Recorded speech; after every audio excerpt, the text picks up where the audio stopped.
So, Rommel continued his offensive until mid-June. Then the German forces became exhausted, and there was no longer any serious reinforcement to expect because Germany had invaded the Soviet Union, and all the main German forces were transferred to the Eastern Front. The next 4 months passed without any major changes. During this time, before the Allied offensive began, one small but very interesting operation took place, a secret mission called Operation Flipper. The goal of the operation was nothing less than capturing or eliminating General Rommel himself. To carry out this mission, a group of British commandos was landed on the coast of Libya. The plan was to infiltrate the headquarters at night, where the general was believed to be located, and eliminate him. However, the plan failed. The group was discovered, some commandos were killed, others were captured, but the most frustrating part was that General Rommel was, at that time, thousands of kilometers away, in Rome, the capital of Italy.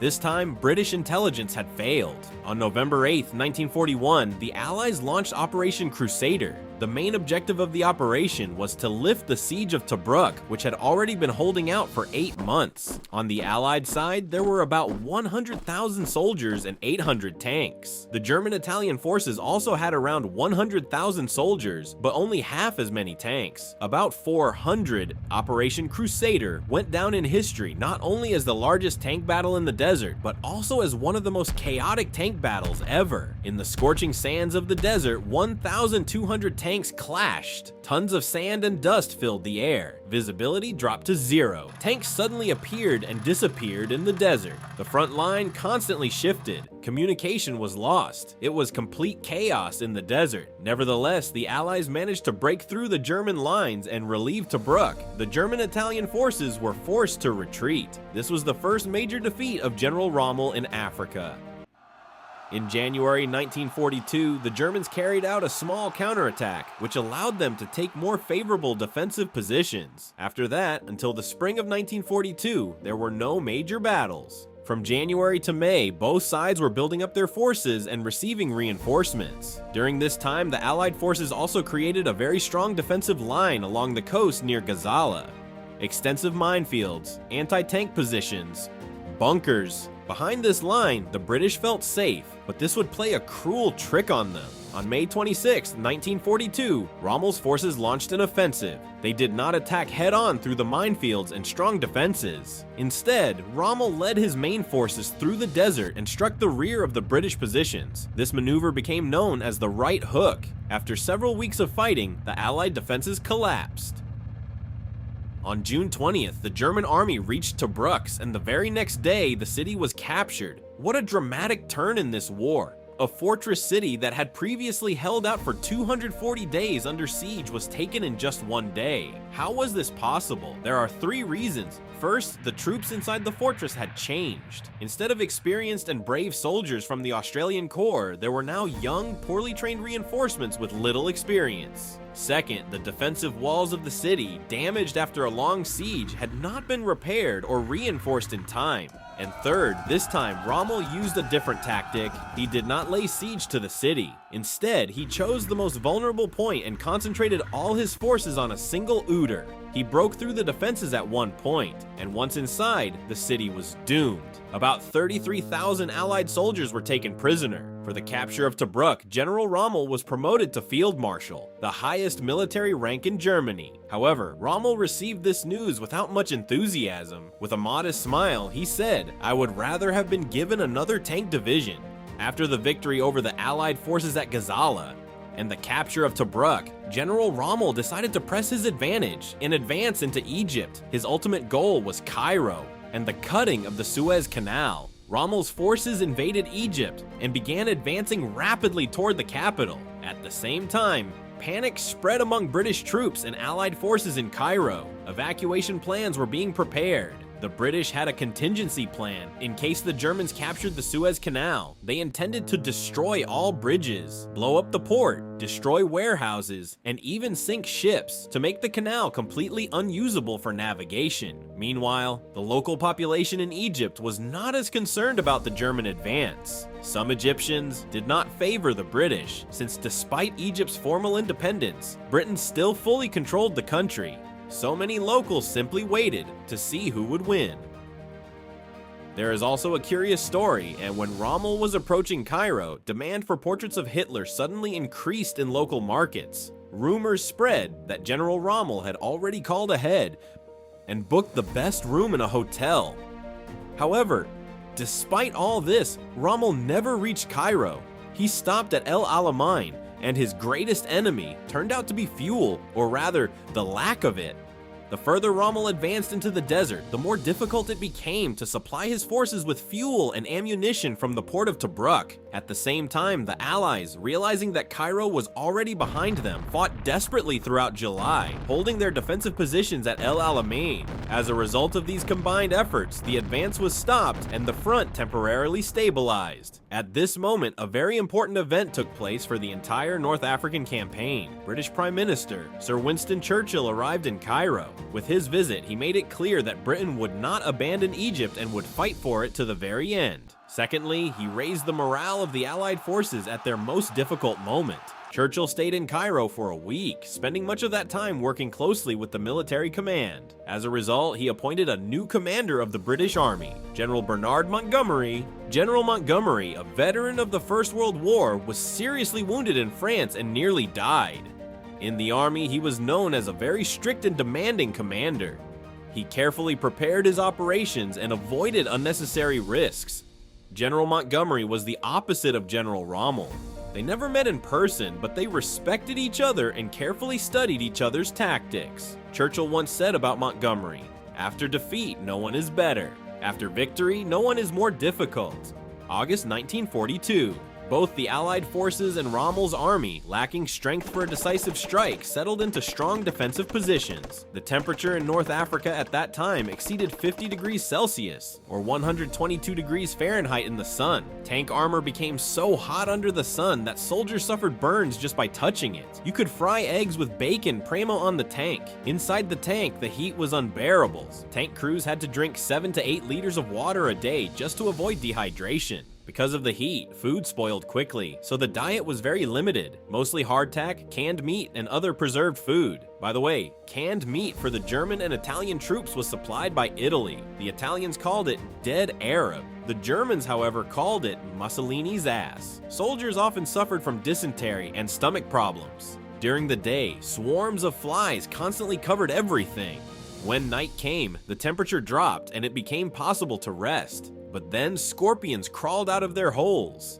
It's hard to relax when a scorpion is crawling across your face, so soldiers wrapped their faces and hands in cloth before sleeping. Sandstorms frequently covered both men and equipment. Afterwards, everything had to be cleaned from sand for a long time. In such conditions, simply surviving was already an achievement, yet they still had to fight every day. What incredibly resilient and brave soldiers. This war also gave rise to new ideas. For example, in the British Army, a unit was formed, the Long Range Desert Group. These men used Chevrolet 30 CWT trucks, sometimes Ford trucks. They mounted machine guns on them, loaded them with fuel, water, and supplies, and then drove deep into the desert on long-range missions. They penetrated hundreds of miles behind enemy lines, conducted reconnaissance, located airfields, bases, ammunition depots, and fuel supplies, and transmitted coordinates back to their command. They almost always moved at night. During the day, they covered their vehicles with camouflage nets and slept. In this way, the LRDG could operate unnoticed deep in enemy territory. The Germans gave them a nickname, the Ghosts of the Desert. Another unit created during the North African campaign was the Special Air Service, or SAS. These elite sabotage units operated deep behind enemy lines, destroying airfields, fuel depots, and ammunition supplies. They often worked together with the LRDG, who located targets and transported them to the operation sites, usually hundreds of miles behind the front lines. One of their most successful joint operations took place on July 28, 1942. At that time, General Rommel was unsuccessfully attempting to break through the defenses at El Alamein. During this raid, they destroyed around 40 German aircraft and fuel depots. After the North African campaign, the SAS continued to fight successfully in Europe.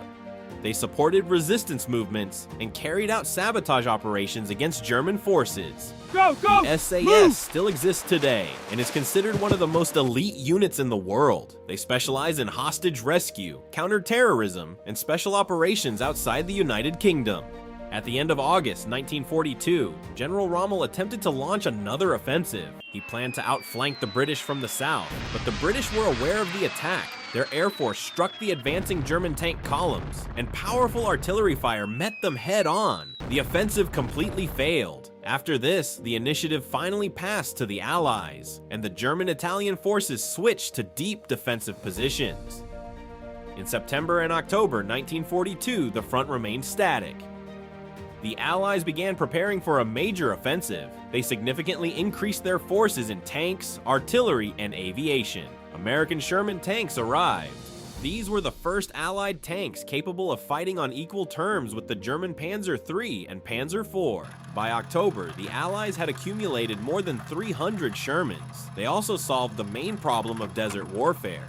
They created massive reserves of fuel. Rommel's forces were in a worse situation in terms of reinforcements, so the Germans focused on defense. They constructed an unprecedented line of minefields up to 5 kilometers deep, placing hundreds of thousands of anti-tank mines. The Allies called this area the Devil's Gardens. Now, let's talk about another curious episode of this war. On the eve of the Allied offensive, a war of illusion unfolded.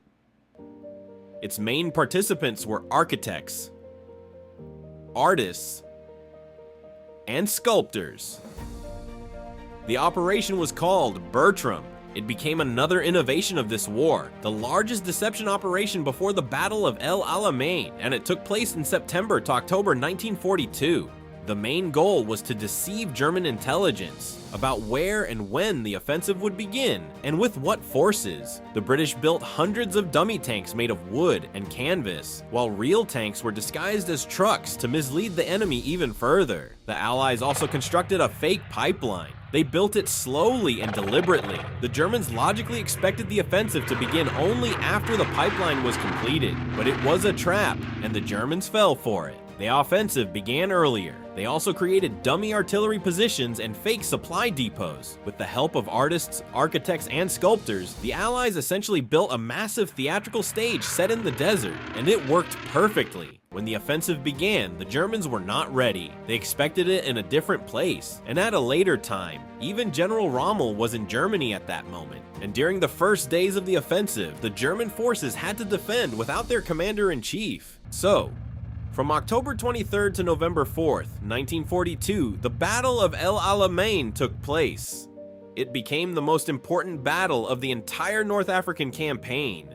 The Allies committed around 200,000 soldiers, over 1,000 tanks, and thousands of artillery guns. The German and Italian forces were outnumbered. They had about 100,000 soldiers and around 500 tanks and guns, but their main problem was the lack of fuel and ammunition. The battle began with a preliminary operation called Lightfoot. Its idea was simple. Infantry advanced through the minefields, since anti-tank mines did not detonate under the weight of a person. Behind the infantry came engineers, clearing safe paths for the tanks. Before that, artillery opened fire with more than 1,000 guns. However, there were so many mines that it took the Allies several days to break through a single sector. All of this happened under constant fire from German anti-tank guns. Then General Montgomery committed fresh armored divisions through the cleared corridor. The German defensive line was broken. General Rommel ordered a retreat to the west. After the victory at El Alamein, the Allied forces continued advancing and fully seized the initiative on the front. As British newspapers later wrote, after the victory at El Alamein, Dunkirk could be forgotten. So, 4 days after the victory at El Alamein, Operation Torch was launched. It was an Allied landing in 3 locations at once: Casablanca, Oran, and Algiers. Both the United States and Great Britain took part in the operation. The landing was commanded by American General Dwight Eisenhower. This was the first major clash between American troops and German forces. More than 100,000 soldiers took part in the landings, along with hundreds of ships and a large number of aircraft. At that time, it was the largest amphibious operation in history. After this operation, General Rommel's forces found themselves trapped between two fronts. However, the German command reacted quickly, and in November occupied Tunisia, beating the Allies to it. Rommel retreated across all of Libya into Tunisia, where he joined other Axis forces. In February 1943, the German-Italian forces launched a counterattack and even achieved some success by defeating several American units. But overall, the Axis forces could only continue on the defensive. At the end of April 1943, the Allies launched their final decisive offensive with all available forces. By mid-May, the German-Italian troops were completely surrounded. On May 13, 1943, the remaining forces capitulated. Around 250,000 soldiers surrendered. After this victory, the Allies gained full control over North Africa. An interesting detail, General Rommel had been recalled to Germany 2 months before the surrender. Firstly, due to his serious illness, and secondly, because the likelihood of defeat was already high, and Hitler did not want his favorite general to be captured. Thanks for watching. Like the video, subscribe, and leave a comment. Next exciting video in 1 week.